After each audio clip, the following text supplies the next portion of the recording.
Deuxième chapitre. La fille monta avec lui dans le pick-up et les 4 hommes suivirent dans la conduite intérieure Ford, qui avait besoin d'un coup de peinture et d'un silencieux. Ils roulèrent vers l'est de la départementale, en direction du soleil levant, et sous leurs yeux le paysage plat, de sable et de broussailles, fit place à des étendues de champs verts, de part et d'autre de la route, à des exploitations d'agrumes et de légumes, à des canaux d'irrigation et, plus près, aux rangées d'arbres qui bordèrent les champs, longeaient des chemins communaux et des lits de cours d'eau à sec. Plus loin, au-delà des arbres, les montagnes embrumées, qui se détachèrent sur le bas du ciel, formaient un horizon qui était à 80 kilomètres dans un autre monde. La fille était à l'aise, bien qu'elle se retournât de temps en temps pour regarder par la vitre arrière et s'assurer que la voiture les suivait toujours. Majestic finit par lui dire « Je ne vais pas les perdre ». « Ce n'est pas ça qui m'inquiète », répondit la fille. « C'est la voiture. Elle pourrait les lâcher d'un moment à l'autre, un pneu qui éclate ou autre chose. Ils sont de votre famille, des amis. Nous travaillons au même endroit, à Yuma. Ça fait longtemps que vous voyagez ensemble ?» La fille le regarda. « Qu'est-ce que vous voulez savoir si je couche avec eux ?»« Excusez-moi. Simple curiosité. Je ne voulais pas vous blesser. » Quand elle reprit la parole, ce fut d'un ton calme, sans hostilité. « Nous allons un peu partout pour aider les ouvriers agricoles à s'organiser. Mais il nous faut nous arrêter et travailler pour pouvoir continuer. Vous faites partie du syndicat ? Pourquoi ? Je réponds oui, et vous ne nous embauchez pas. Vous vous énervez un peu vite. Je me fiche que vous soyez ou non du syndicat, du moment que vous connaissez les melons. Comme ma poche. J'ai passé le plus clair de ma vie dans les champs. On dirait pourtant que vous avez fait des études. 2 ans, El Paso, Université du Texas. J'ai fait des lettres, de l'histoire et de l'économie. B, à de psychologie. Je suis allé au match de football, j'ai appris à pousser les cris et les hurrahs pour encourager notre équipe. Ouaï. Sa voix faiblit et elle rajouta calmement. Quelle connerie. Moi, j'ai pas continué après le lycée, dit Majestic. Comme ça, vous n'avez pas perdu de temps. À nouveau, il la regarda avec intérêt et curiosité. Vous ne m'avez pas dit votre nom. Nancy Chavez, mais je vais vous dire quelque chose. J'étais avec eux à Delano. Je faisais partie des piquets de grève pendant la grève du raisin. Je veux bien le croire. J'avais 15 ans. Il la regarda et attendit encore car elle semblait plongée dans ses pensées. Finalement, il demanda « Vous êtes originaire de Californie ?»« Du Texas, né à Laredo. Nous nous sommes installés à San Antonio quand j'étais petite. »« Ah oui, j'ai vécu un certain temps à Fort Hood. J'allais assez souvent à San Anton. »« Ah bon ?» fit Nancy Chavez. Il la regarda encore, mais ne dit rien. Ils ne parlèrent plus jusqu'à ce qu'ils passent devant les champs de melons et arrivent en vue de l'atelier d'emballage, un long bâtiment de bois qui avait l'air d'un hangar. Il était peint en jaune et l'inscription « Majestic Brand Melon » en couvrait toute la longueur en lettres vert vif, d'1,50 m de haut. Quand le pick-up ralentit à l'approche du chemin de terre qui longeait l'atelier, la fille dit « C'est vous, hein ?»« C'est moi », répondit Majestic. Le pick-up quitta la route, s'engagea sur le chemin de terre et passa devant l'atelier. Des caisses étaient empilées sur la plateforme de chargement et les doubles portes étaient ouvertes, bien qu'il n'y eût aucun signe d'activité dans l'atelier sombre et désert. À côté de l'atelier se trouvait un bâtiment bas, également de bois, dont le toit était en tôle ondulée et qui ressemblait à des baraquements militaires. La fille savait ce que c'était, ou avait été, le logement des saisonniers. Il était vide, lui aussi. Plusieurs de ses fenêtres étaient cassées et sa peinture blanche, qui tirait sur le gris en vieillissant, était écaillée. 50 mètres plus loin, il y avait la ferme dans la cour de laquelle se tenaient 3 enfants, 2 garçons et une fillette, qui regardèrent le pick-up passer devant eux, et une femme qui étendait du linge sur une corde fixée quelque part sur le côté de la maison. Les enfants les saluèrent en agitant la main, et Nancy passa le bras par la vitre ouverte pour leur rendre leur salut. « Ils sont aussi à vous ?» demanda-t-elle. « Non, à mon contremaître, Larry Mendoza, répondit Majestic. Ma maison est là-bas, plus loin près des arbres. » Elle voyait maintenant la maison dont le blanc se détachait sur les couleurs sombres des arbres, une petite ferme constituée d'un rez-de-chaussée qui était presque identique à celle du contremaître. Elle voyait aussi le car bleu de ramassage scolaire arrêté un peu plus loin sur le chemin et sur la gauche, au-delà du fossé, les melonnières vertes que la fille connaissait bien et qui semblaient aller du Texas à la Californie et qui attendaient toujours d'être cueillies. « Vous devez bien avoir 400 hectares, dit-elle. Plus que ça. 65. L'ancien propriétaire avait une grosse exploitation, mais il l'a subdivisée en lots quand il a vendu. C'est ma 2e année de récolte, et si je ne réussis pas cette fois-ci. Quand il se tut, la fille dit « Quoi ?» Tournant la tête vers lui, elle vit qu'il regardait droit devant lui à travers le pare-brise, les yeux fixés sur le car scolaire dont il s'approchait et sur les hommes qui se tenaient sur la route. Maintenant, elle voyait aussi la voiture, un modèle récent de couleur dorée, qui était garé loin devant le car bleu et qui chatoyait au soleil. Au-delà de la voiture, il y avait un camion à ridelles. Au même instant, elle eut conscience de la présence de silhouettes dans le champ de melons, plus de 20 silhouettes penchées, parsemant les rangées. « Vous faites travailler 2 équipes ?» demanda-t-elle. « Je n'en ai engagé qu'une, dit Majestic. Alors qui est-ce qui travaille, là-bas ?» Il ne lui répondit pas. Il s'arrêta derrière le car et descendit aussitôt. Il se sentit soudain tendu en marchant le long du car et des visages derrière les vitres. Il vit l'expression grave et troublée de Larry Mendoza. Son contremaître se tenait avec Julio Tamaz près du capot du car et les 2 hommes, anxieux, le regardaient. Seuls quelques ouvriers de l'équipe de Julio étaient descendus du car. Les autres étaient restés assis à l'intérieur et se demandaient, comme ils le faisaient, ce qui pouvait bien se passer.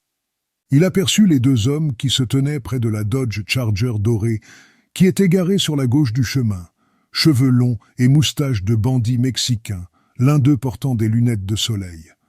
Un type maigre, sans hanches, qui portait une ceinture à grosses boucles métalliques, une chemise jaune vif, des bottes de cow-boy et qui le regardait d'un air dégagé, nonchalamment appuyé, bras croisés, contre le plateau arrière de la chargère. Il y avait un autre type que Majestic n'avait jamais vu, à côté du camion à ridelles, et il remarqua qu'on avait fixé un haut-parleur en forme de corne sur le toit de la cabine. « On arrive ici, » dit Larry Mendoza, et ce type avait déjà mis une équipe au travail. « Qu'est-ce qu'il faut qu'on fasse, Vincent ?» demanda Julio Tamaz. « Qu'on rentre chez nous? Qu'est-ce que c'est que cette histoire ?» Majestic s'approcha du fossé, derrière la chargée. Il regarda le champ et les hommes qui se tenaient entre les rangées, avec de longs sacs de toile accrochés à leurs épaules.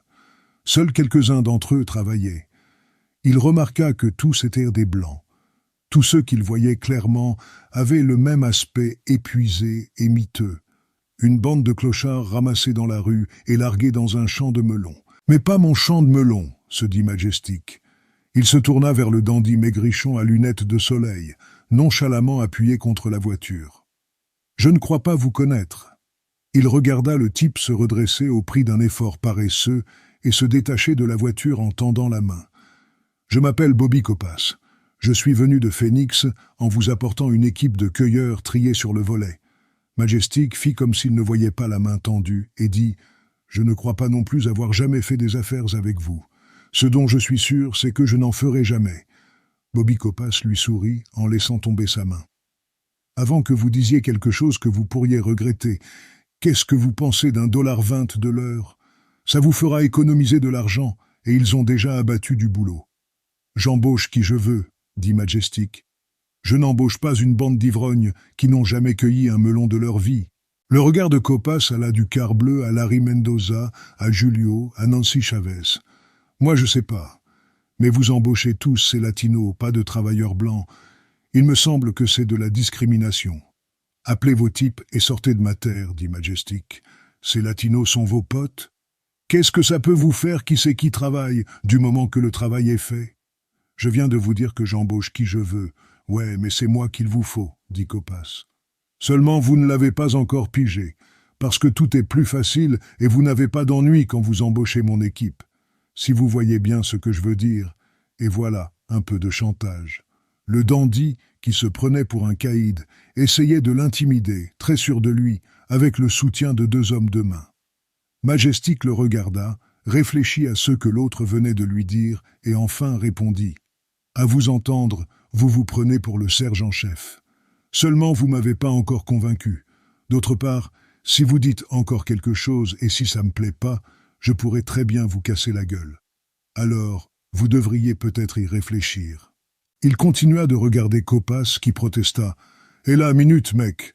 Mais n'alla pas plus loin car, sans l'écouter, Majestic s'était détourné et regardait à nouveau le champ en hurlant aux ivrognes. « Allez, il est temps de rentrer chez vous.